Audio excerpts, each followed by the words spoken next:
Amém? Abaixa sua fronte, vamos orar. Senhor Jesus, eu te louvo, te agradeço por mais um dia, por este domingo. Agradeço em especial pela vida do pastor Alexandre que está conosco. Glória ao teu santo nome. Somos gratos a ti, Senhor, porque a tua igreja é poderosa na face da terra. Pai, louvamos o teu santo nome porque o Senhor nos dá condição, Pai, e autoridade para pisar de serpentes e escorpiões e toda a obra do mal. É em teu nome que nós estamos aqui, por isso nós te louvamos e bendizemos a ti, Senhor. Pai, também agradeço pelo privilégio e pela tua bondade de poder ministrar a tua palavra. Usa a minha vida, Senhor, tem misericórdia de mim e que teu Espírito fale através de mim. É a minha oração nesta noite no nome de Jesus. Amém?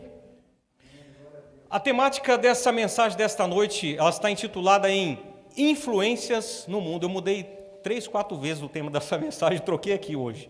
Não sei porquê. Primeiro eu escolhi Salus.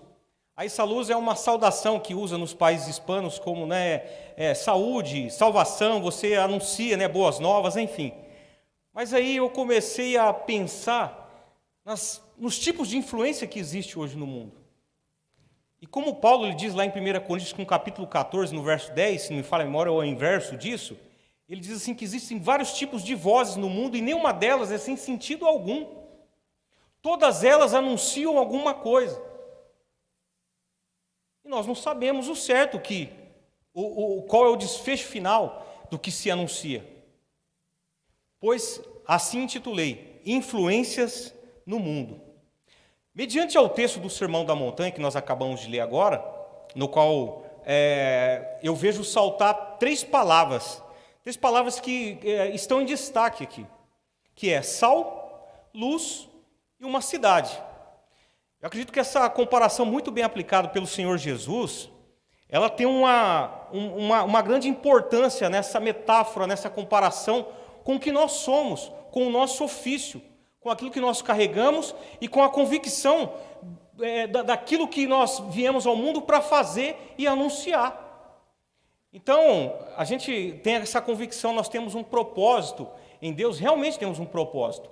E tem um propósito que é dado a todo homem, independente dos seus dons naturais, dos seus dons espirituais, ou por a sua chamada, a sua especificidade, aquilo que Deus te chamou para fazer. Eu também não quero ser pretensioso a tal ponto de dizer que a interpretação que eu faço dessa nota introdutória, ela tem a mais profunda e resoluta ótica de Cristo. Não é isso. Mas possa estar amplamente amparado pelo seu contexto, que conota e se relaciona com todas as nossas práticas de vida cristã. Se trata de um comprometimento com aquele que te chamou. Então vamos desenvolver um pouquinho sobre essas três palavras, sendo que sal e luz são as principais delas, e são essas que eu quero discorrer nesta noite. Por exemplo, o sal. Nós podemos observar, primeiramente, como suas propriedades conservantes. No primeiro século, eu acredito que Jesus até citou dentro do contexto o sal como propriedade conservante mesmo. Mas também ela entra em uma situação dentro da culinária e também nas áreas biológicas. O sal pode ser visto dessa forma. A conservação de alimentos pelo uso de solutos como o sal tem como denominação processos convencionais ou tradicionais de preservação. Isso ocorre pelo fato que esta é uma técnica utilizada muitos e muitos anos atrás, A humanidade sempre utilizou de sal para conservar os alimentos, porque não existia refrigeração. Amém? O processo de adição do sal faz com que a água presente nos alimentos se ligue a tais compostos, não estando disponível para a ação de micro-organismos. O que acontece? Quando você sela a carne com sal, você conserva os micro-organismos, os micronutrientes, os macronutrientes que existem dentro do alimento, e não existe uma intervenção para que essa carne ou o que se salga entre em estado de putrificação. Vocês já estão pensando aqui o que acontece com o sal. Olha só a importância. O sal dentro da culinária tem um papel fundamental. Ele estimula as papilhas gustativas, intensificando o sabor dos alimentos. Certo? Então, por exemplo, você já imaginou comer aquela picanha no fim de semana? Porque não dá para comer todo dia, irmãos? Sem sal? É meio difícil, aquele arrozinho com feijão sem sal? Mas também não pode abusar do sal, né? Propriedades biológicas. O sal também tem um papel metabólico que participa do balanço eletrolítico do corpo juntamente com outros minerais. Até aqui a palavra, né, eletrolítico. Para a gente resumir todo esse contexto da obra aqui, para não entrar em terminologias, ele juntamente com outros minerais, ele gera um equilíbrio no teu corpo, certo? Mas também nós temos a palavra luz. Faz com que enxergamos com clareza, mostra-nos as cores, seus detalhes, revela o que está no escuro. Sempre beneficia todos que estão perto dela. Podemos ver a luz também metaforicamente falando como caminho seguro, mas falarei um pouquinho mais adiante sobre isso. E também, Jesus ele fala assim, não se coloca uma cidade escondida, mas se coloca num monte para que todos vejam. A cidade eu vejo aqui como assim, um local que tem algo a oferecer. Acolhimento, suprimento. Você imagina quando você está viajando, às vezes você escolhe a cidade que você quer parar para pernotar, não é verdade? Então, porque geralmente existem coisas que podem te ajudar, que podem te respaldar, te suprimir. Relacionamentos, segurança, contatos, complemento. Ou a gente pode ver também um lugar que pode significar também visto como lugar de destaque. Amém? Mesmo depois de termos uma pequena ideia sobre essa comparação que Jesus faz do homem ser sal, luz, podemos chegar a uma sumária opinião. Nem todas as pessoas, nem todas, abraçarão os conselhos de servi-lo. Em Mateus, no capítulo 8, no versículo 19 e 22, não vou ler todo ele aqui, né? Mas diz assim, o escriba ele se aproxima de Jesus e ele diz assim, mestre, aonde quer que fores, eu te seguirei. A gente tem que tomar um cuidado aqui, porque quando se está emocionado, a carne apressa-se a agir, se compromete apenas pelo momento. Por isso, Jesus o adverte. Percebeu? Jesus percebeu que aquele momento ali ele estava emocionado, ele ia servir só naquele momento, ou tais palavras iam ser anunciadas só mesmo para poder comover. Ele falou assim, não, eu vou seguir. Mas não é isso que o Senhor espera. Por isso, ele o adverte. Então, a decisão é apressada. E logo mais no mesmo texto, nós vemos a obediência sendo adiada. Aqui temos um caso diferente. Aí vem aqui, permita-me, Senhor, que primeiramente, vem outro rapaz e fala para Jesus, que primeiramente, olha só, não vou nem ler o resto, porque isso aqui já é o suficiente. Para o cristão, Cristo deve ser primeiro de tudo. Até mesmo, Jesus fala assim, aquele que coloca a mão no arado e olha para trás, não serve para o reino de Deus. Cristo deve ser prioridade antes de tudo. Esta parte do sermão, meus amados, é carregado de instruções a todas as pessoas que se atentam aos que estão à sua volta. Com efeito, podendo gerar transformação no ambiente social de longo alcance. Uma coisa interessante que ali no Sermão da Montanha, o local ele era tão propício que a acústica favorecia a falar quantidade de inúmeras pessoas ali. Eu estou na faculdade fazendo uma matéria, agora no segundo semestre a gente vai estudar, chama acústica.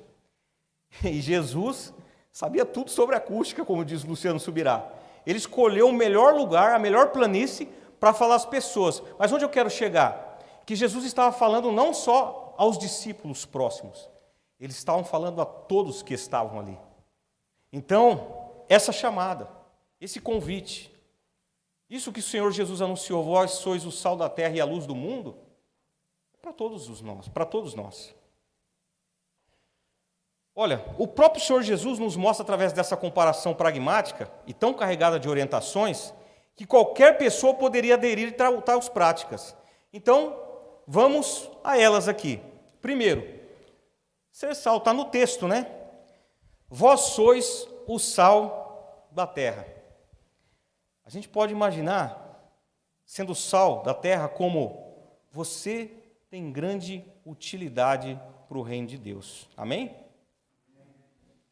O ser sal aqui nos coloca em uma posição de representante do reino. Lembra que Paulo falou que nós somos embaixadores? Olha que título de responsabilidade, somos embaixadores de Cristo. De alguma forma podemos sinalizar o reino, proclamar a Cristo Senhor e Rei.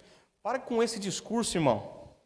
que não é capaz para o ofício, que você não tem tal capacidade. Mentira.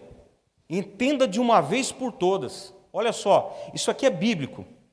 Deus é Ele que nos chama. E quando Ele nos chama, Ele está comprometido em nos capacitar. E quando Ele nos capacita, Ele nos envia. Mas eu quero parar aqui. Não envia você para outro país, para outra nação. Se você tem um chamado, amém, glória a Deus, vá.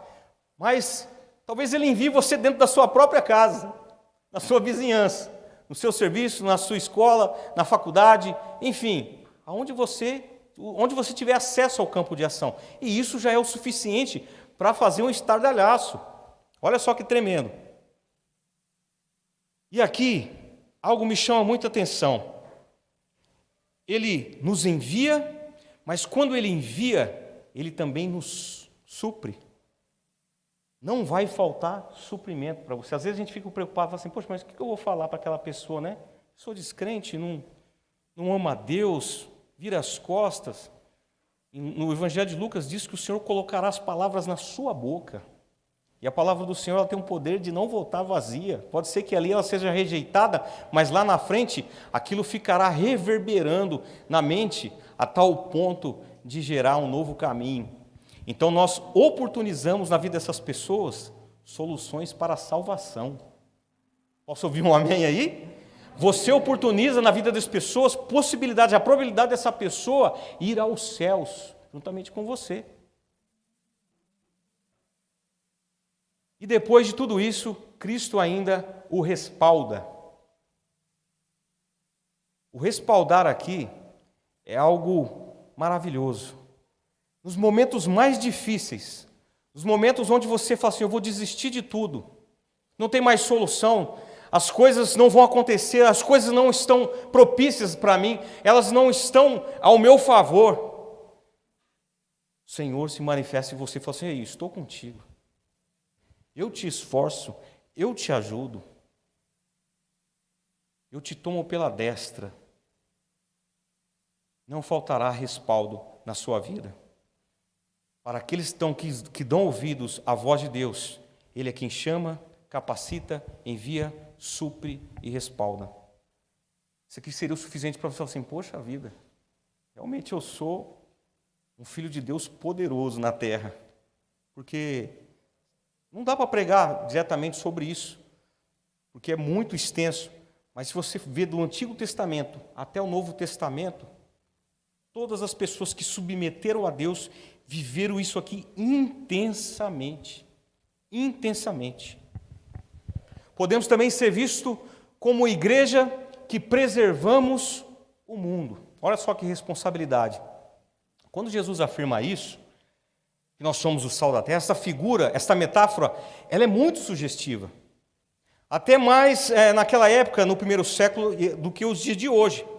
Antes, quando não havia refrigeração, o sal era o principal elemento de preservação, como nós falamos lá, dos alimentos. O que impedia que os alimentos pudessem se decompusessem ou se deteriorassem era o sal. O meu pai trabalhou durante anos lá em Padre Nóbrega, perto da FEPASA, num coturme. E ele trabalhava com isso. E às vezes ele falava, saía daqui de Padre Nóbrega e ia até o Rio Grande do Sul, ficava mais ou menos 3, 4 dias, e aquele sal grosso mesmo ali, aquele sal pegando, e na hora que chegava lá estava intacto. Mantia todos os nutrientes. Mas nessa afirmativa, voltando aqui ao texto, eu acredito que sermos o sal da terra, Jesus está dizendo que os discípulos, que a igreja, ela, preste atenção, ela é o freio moral diante de uma sociedade autodestrutiva. É a igreja que impede a sociedade que ela entre em um processo avassalador, ou seja, um processo rápido de destruição e apodrecimento moral. Percebe se não fosse o evangelho, se a palavra não fosse ministrada, nós não teríamos hoje aproximadamente, o último censo é de 35, a variável, de 35 a 50 milhões de evangélicos. Você já imaginou se não houvesse esses 35 ou 50 milhões de evangélicos no Brasil, o que poderia acontecer? Então, a igreja, os discípulos, atuam como freio moral, como sal. Nós somos o sal que realmente não permite que o mundo entre em colapso ou em destruição muito rápido.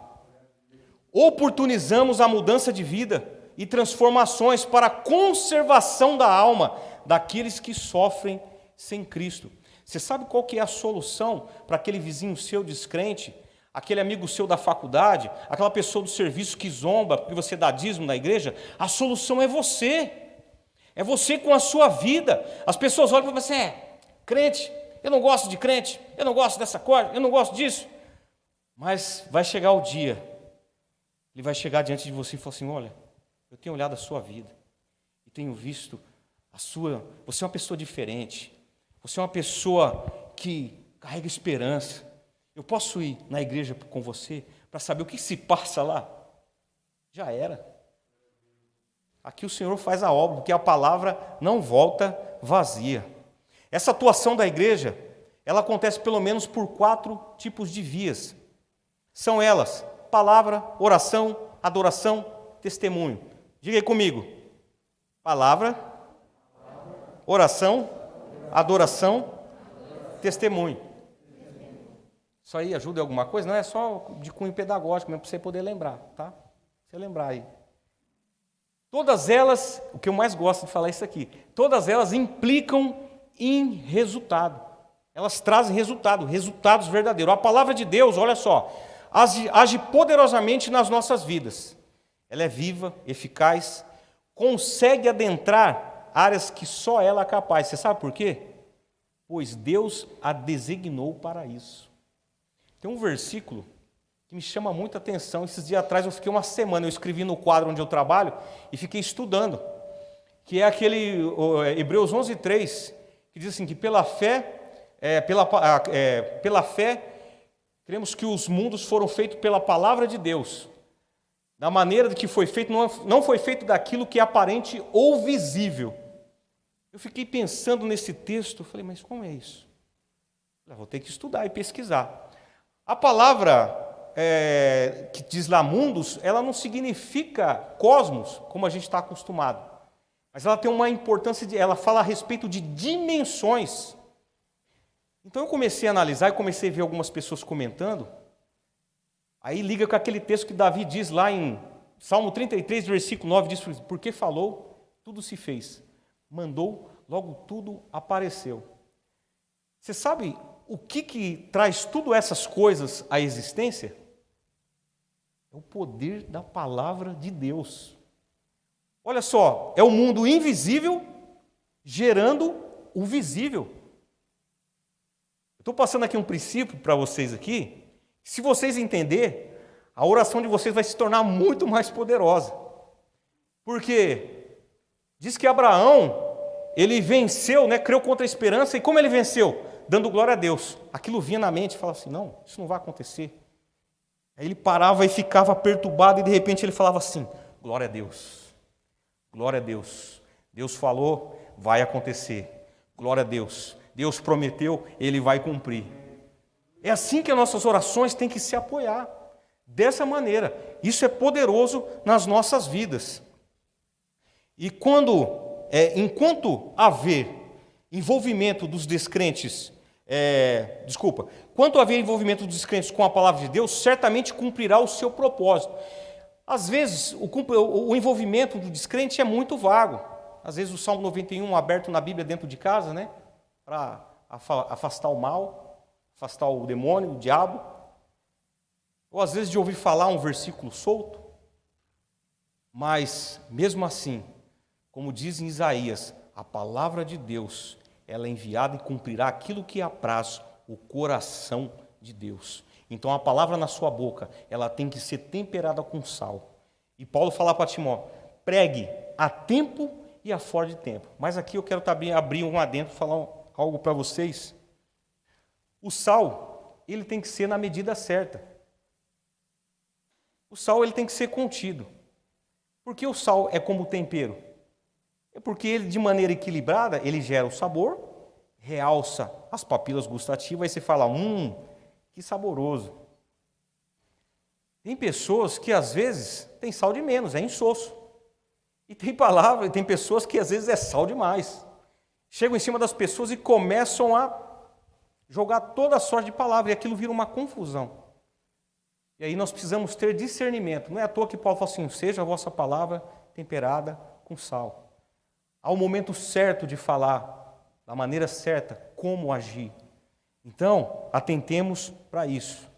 Mas aqui, a palavra de Deus, nessa via, age como poder maravilhoso na vida de qualquer pessoa e até mesmo na vida dos descrentes. Eu falo isso porque o que me trouxe para dentro da casa do Senhor foi um interesse em conhecer a Bíblia,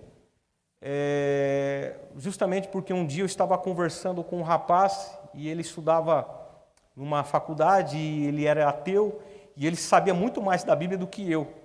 E eu acabei sendo ali envergonhado porque eu não conhecia. Aquilo fez com que eu necessito entender, conhecer mais de Deus.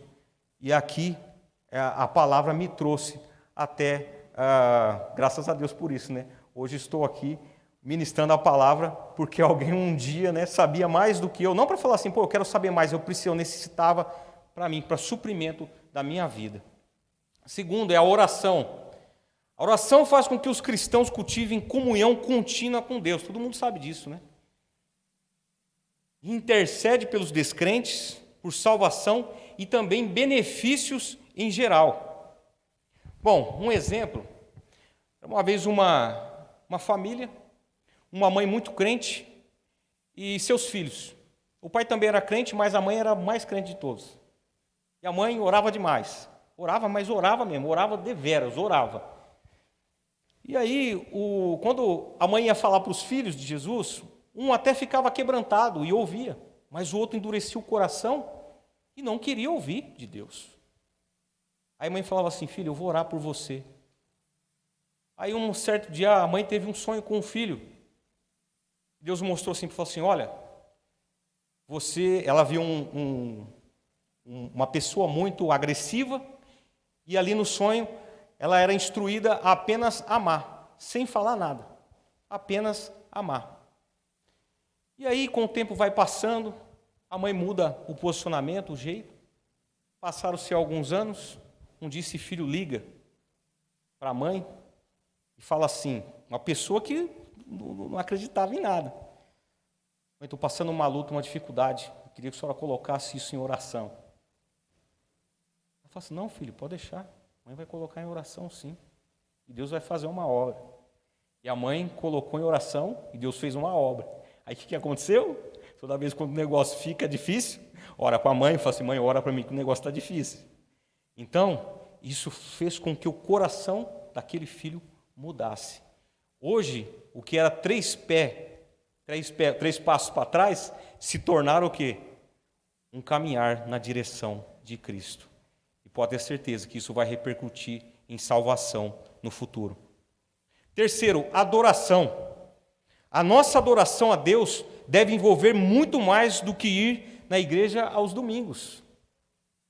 Ela deve ser um sinal aos que estão no nosso entorno de quão grande é o nosso Deus através do nosso estilo de vida.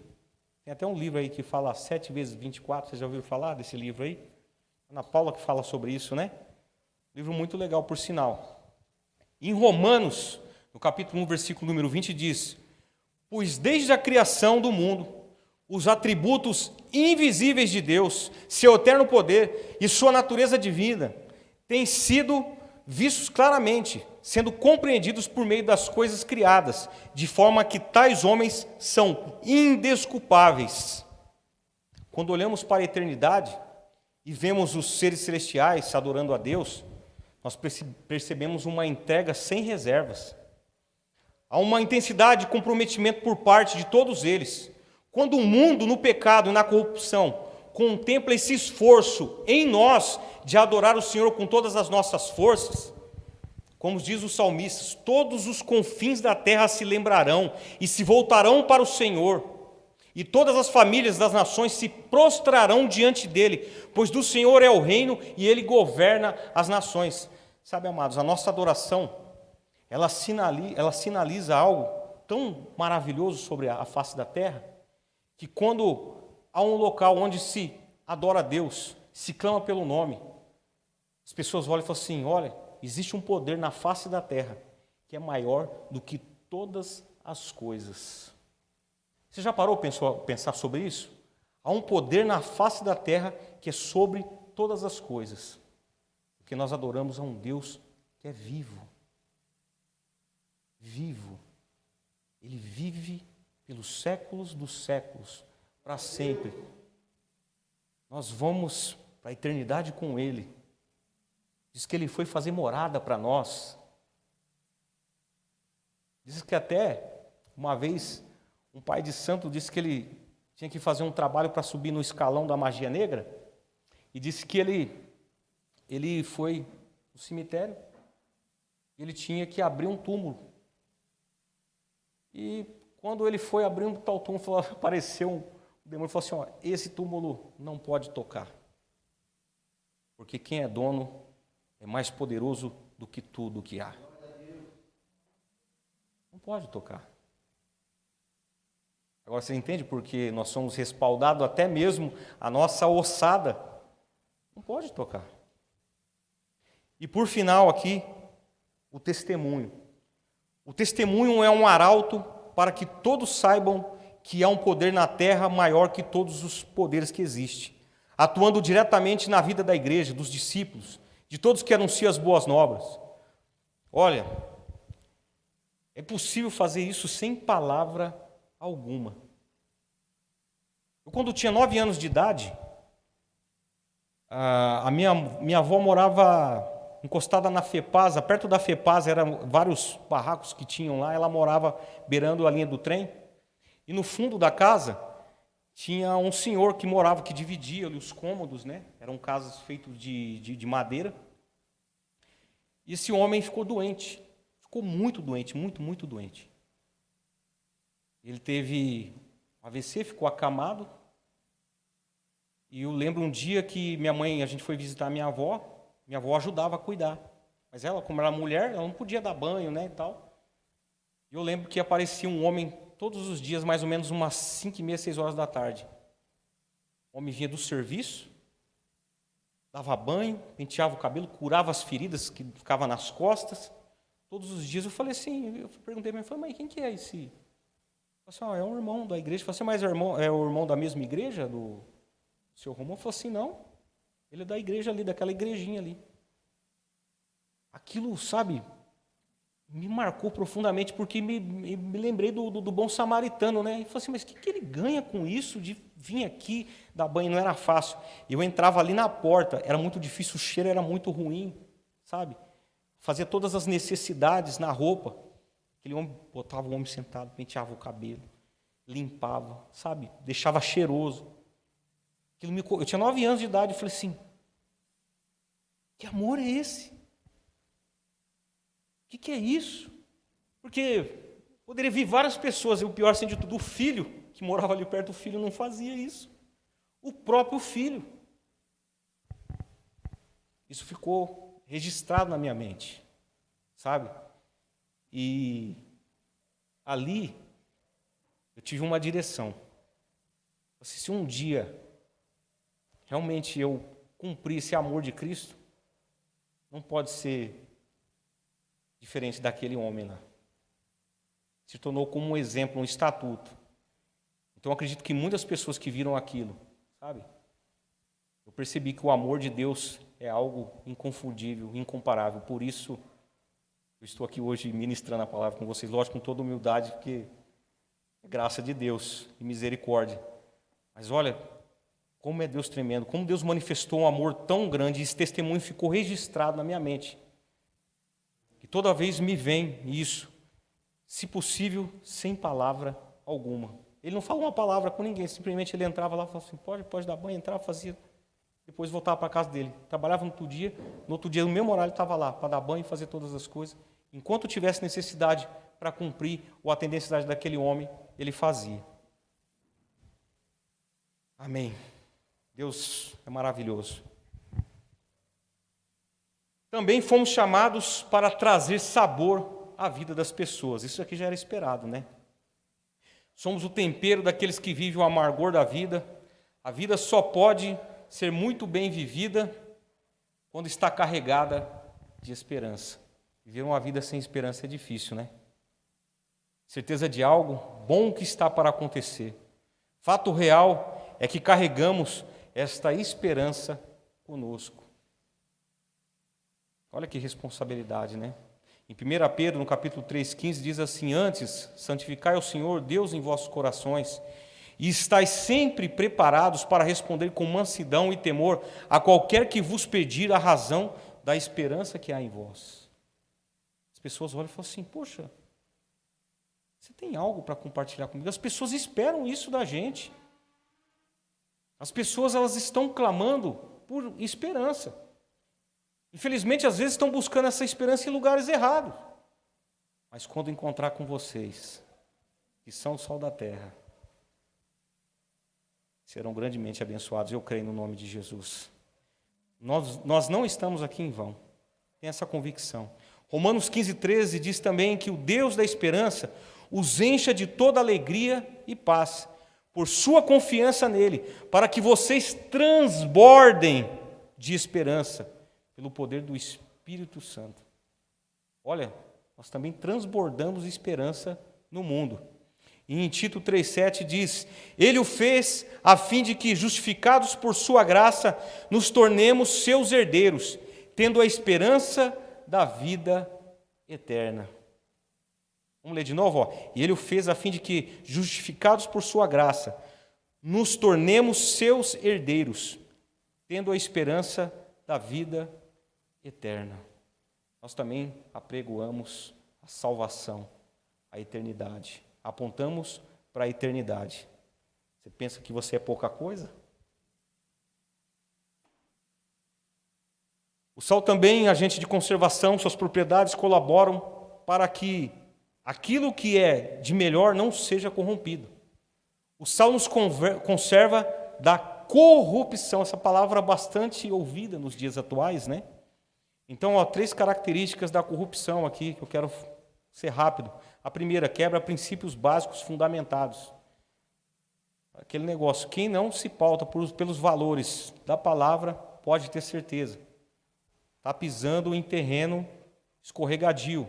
Segundo, parcialidade com práticas ilícitas. Não adianta ser meio cristão. Ou você serve a Deus com tudo que há na sua palavra, com todo o temor e tremor, senão você vai ser conivente com práticas ilícitas. Em alguma situação ou outra vai cair. E em terceiro, o caminho da queda está logo ali. Mas em contraproposta à corrupção, devemos disseminar aquilo que promove santificação, transformação em resistência a tudo que nos corrompe e afasta da verdade. Filipenses 2,15 é um texto que eu gosto muito. Ele diz assim, Paulo diz: para que sejais irrepreensíveis e sinceros, irrepreensíveis, íntegros, filhos de Deus, inculpáveis, no meio de uma geração corrompida e perversa, entre a qual resplandeceis como astros no mundo. A sua vida, quando as pessoas olham para você, eles veem algo diferente. Ele vê o resplandecer.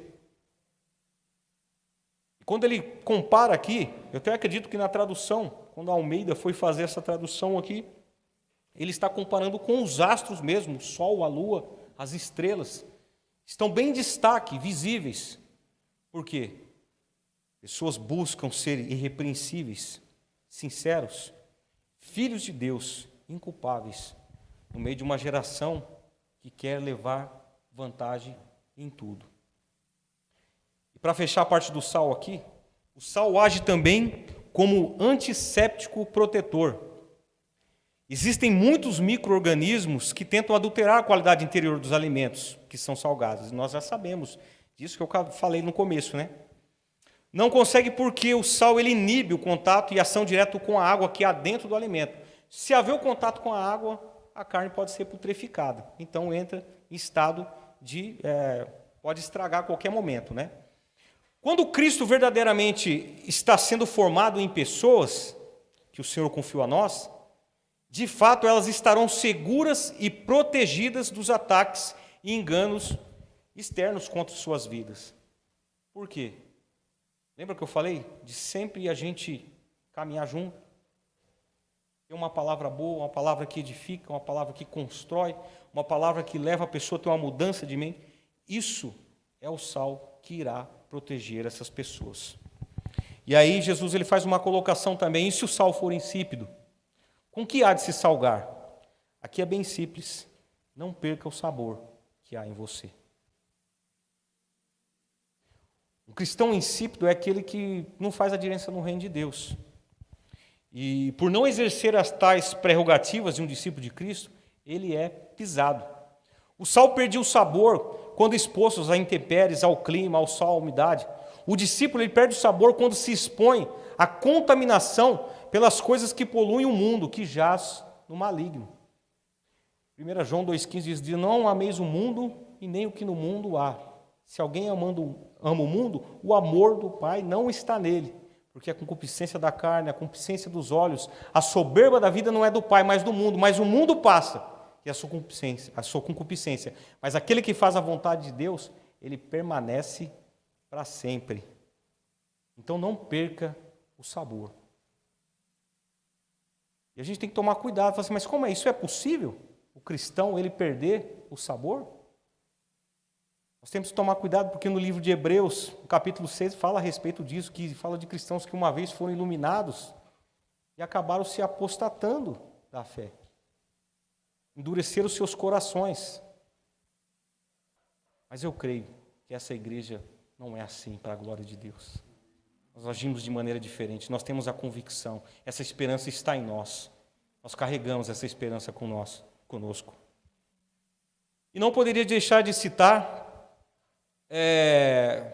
o sal, ele também, como balanço eletrolítico, como eu falei, ele traz equilíbrio dentro de uma sociedade, dentro das pessoas. Você já viu? Aquela casa que ninguém é crente, de repente se converte a mãe.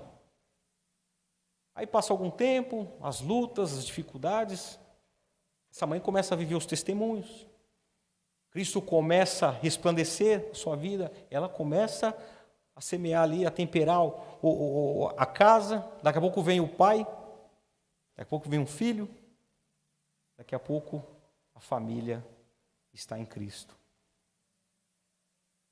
A minha casa, primeiro foi minha mãe, depois fui eu, meu pai. Olha só, a minha mãe orou 32 anos pela conversão do meu pai, viu? 32 anos, todo dia ele fala, converte meu marido, ele vai na igreja escondido, mas eu sei que não sei que. E orou, e um dia ele foi lá e batizou.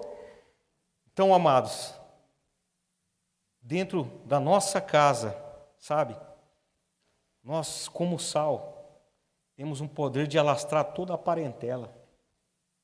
As pessoas depois começam a perguntar coisas para você.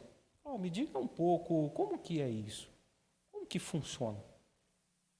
Bom, vamos aqui a ser luz, senão não dá tempo. Ser luz, vós sois a luz do mundo. Versículo 14. Jesus não está dizendo que somos parecidos com a luz do mundo, ou qualquer coisa que represente a claridade. Ele afirma que somos a luz do mundo. Isso significa que podemos descobrir, diga aí, descobrir, manifestar e revelar a glória de Deus. Mas eu quero fazer uma colocação rápida aqui. Só podemos ser luz do mundo quando a luz de Cristo, o sol da justiça... Eu parei para pensar, falei assim, por que Jesus é comparado ao sol da justiça? Porque Jesus, ele é a própria luz. Por isso ele é comparado ao sol da justiça. Só quando essa luz de Cristo, ela resplandece sobre nós. Nós só podemos ser luz quando isso acontece. O Senhor Jesus tem luz própria. E é uma luz que refletida deriva dele para o mundo todo. E essa luz reflete diretamente aqueles que atentam para ele. Então, quando as pessoas olham para você, eles olham alguém que está no velador. Percebe? Ninguém pega a luz e coloca debaixo da cama, mas sim coloca no velador para que dê luz a todos que estão na casa.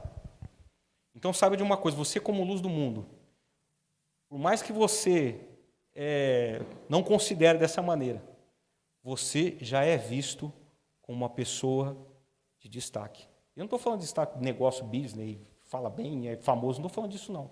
Pela sua conduta, por aquilo que você é, por aquilo que Cristo está fazendo na sua vida, você já é uma pessoa de destaque. Posso ouvir um glória a Deus aí? Glória a Deus. E assim, às vezes você fala assim, poxa, será que eu sou uma pessoa de destaque? A gente, às vezes, sabe, às vezes de uma questão tão simples, uma ação, uma conduta ali, sabe, um valor seu, aquilo reverbera tão alto no ouvido das pessoas, as pessoas vão para casa e falam assim, poxa vida, como é diferente. Será que eu posso ser assim também? Então você é uma pessoa que Cristo quer colocar em destaque. Vamos aqui, ó. É bem verdade que muitas pessoas andam na escuridão.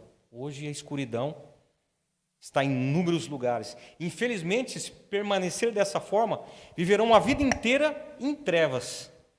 Jesus, neste verso, nos comissiona a uma grande obra, obra que tem por objetivos práticos clarear o caminho e revelar as armadilhas e ciladas que estão à nossa volta.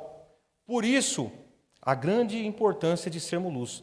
Aqui, ó, o primeiro tópico de sermos luz. O apóstolo Paulo ora para que os olhos do coração das pessoas fossem iluminados e recebesse o espírito de sabedoria e revelação. Em Efésios 17, versículo 17 e 18, no capítulo 1, diz assim, ó, peço que Deus, de nosso Senhor Jesus Cristo, o glorioso Pai, lhes dê o espírito de sabedoria e revelação no pleno conhecimento dele. Oro também para que os olhos do coração de vocês sejam iluminados, a fim de que vocês conheçam a esperança para a qual ele os chamou, as riquezas da gloriosa herança dele nos santos. Olha só, pela palavra de Deus, por aquilo que está em nós, diz que nós somos como uma carta, né, suficiente para as pessoas ver algo e se despertarem e atentarem para Deus.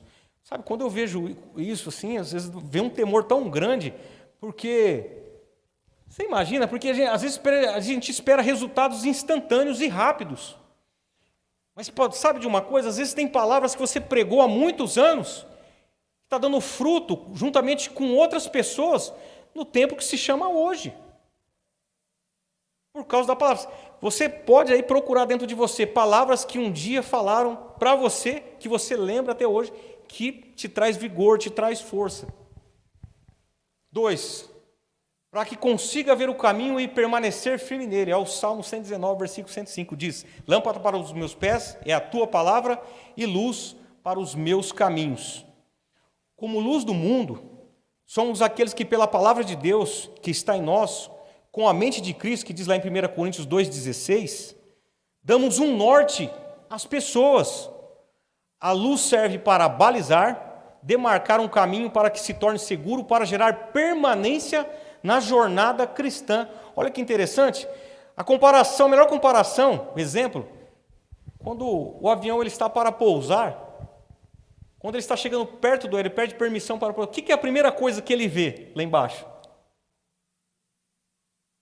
A demarcação, né, de sinais, fitas ou tinta, pintura, né?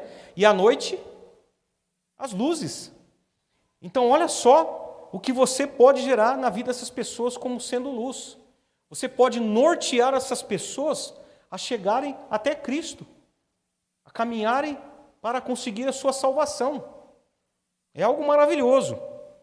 3, para livrar as pessoas da incredulidade, 2 Coríntios 4, versículo 3 e 4.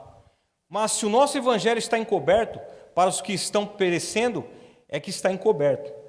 E o Deus desta era cegou o entendimento dos descrentes, para que não vejam a luz do evangelho da glória de Cristo, que é a imagem de Deus. A luz que está em nós desnuda as trevas, revela os planos maquiavélicos do adversário e abre os olhos dos incrédulos para as boas novas, oportunizando e levando as pessoas ao arrependimento. Olha só que maravilha. Primeiro, antes de Jesus, João Batista ele pregou o batismo de arrependimento. O primeiro caminho para você chegar a Cristo é arrependimento. Então, quando você abre a sua boca aí, é para gerar arrependimento nas pessoas. Com todo cuidado, com todo temor. Lembrando que você, de alguma forma, você já está anunciando e já está sinalizando o reino de Deus com a sua vida. Quando você abrir a sua boca, a palavra é poderosa para gerar arrependimento, contrição e transformação. Eu creio assim, amado, eu creio na vida de cada um assim. Não é porque nós somos diferentes, que nós nascemos com uma estrela na nossa testa. É porque Cristo confiou isso a nós e Ele nos chamou.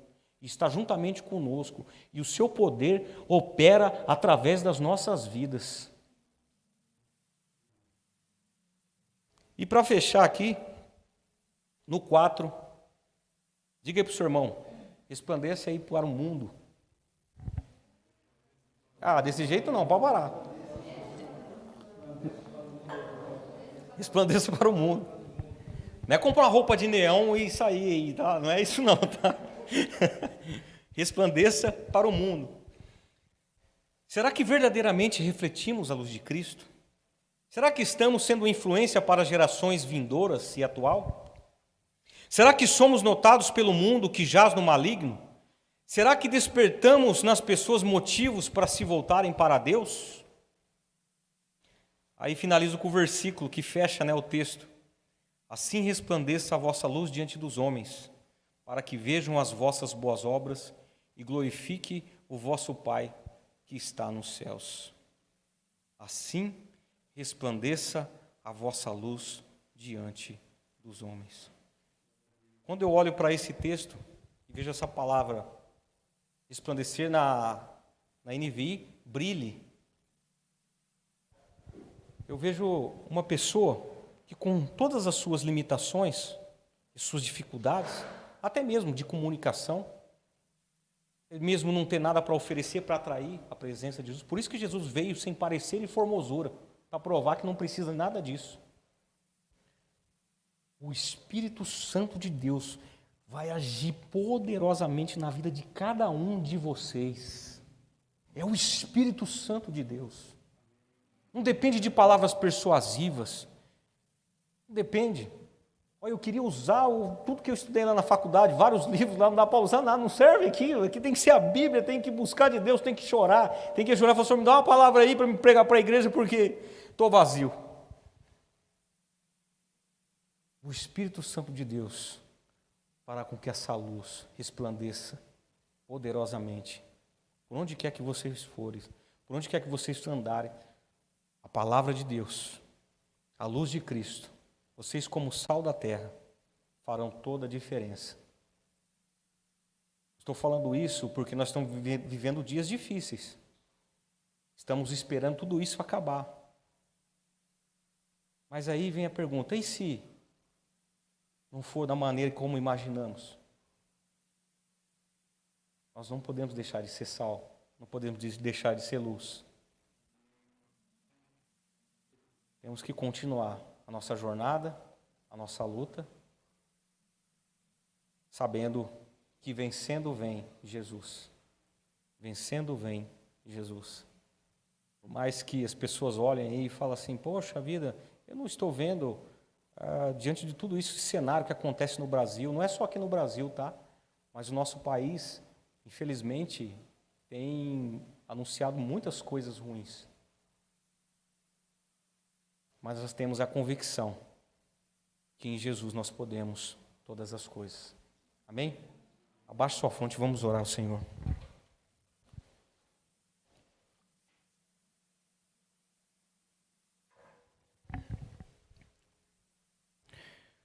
Senhor Jesus, eu te exalto, glorifico, agradeço, Senhor, pela tua palavra esta noite. Que tudo isso, Pai, que nós aprendemos, que isso possa fazer a diferença em nossas vidas. Ajuda-nos a concluir, Pai, a nossa jornada, sendo sal, sendo luz. dando toda a honra, Pai, toda a glória, todo o louvor ao Teu nome. E que o mundo saiba, Pai, através de nossas vidas, que o Senhor é Deus sobre todas as coisas, Pai. Abençoe, Pai, todas as casas, todas as famílias, a Tua igreja nos 4 cantos da terra, Senhor. Abençoe aqueles que estão agora, Pai, assistindo por um dispositivo, Senhor, pela internet, ó Deus. Visita eles, ó Deus. Abençoe-os. Se eles necessitam, Pai, de uma cura, que eles sejam sarados no nome de Jesus. Atenda a necessidade do Teu povo, da Tua igreja. Mas que antes de tudo, Pai, nós não deixemos de cumprir aquilo que o Senhor, Pai, nos incumbiu de fazer, Pai. Sermos sal, sermos luz para esta geração e para a geração vindoura. Abençoe, Pai, o Teu povo, a Tua amada igreja. Abençoe esta semana, Pai, que nessa semana nós possamos ser sal e luz poderosamente, Pai, e que nossa vida possa seguir dessa maneira, no nome de Jesus. Amém, amém, amém. Estenda suas mãos, que o poder de Deus e a graça e o incomensurável amor de Cristo e o doce consolo do Espírito seja com toda a igreja e todos possam dizer amém, amém, amém. Aplauda o Senhor aí, glorifica o nome dEle.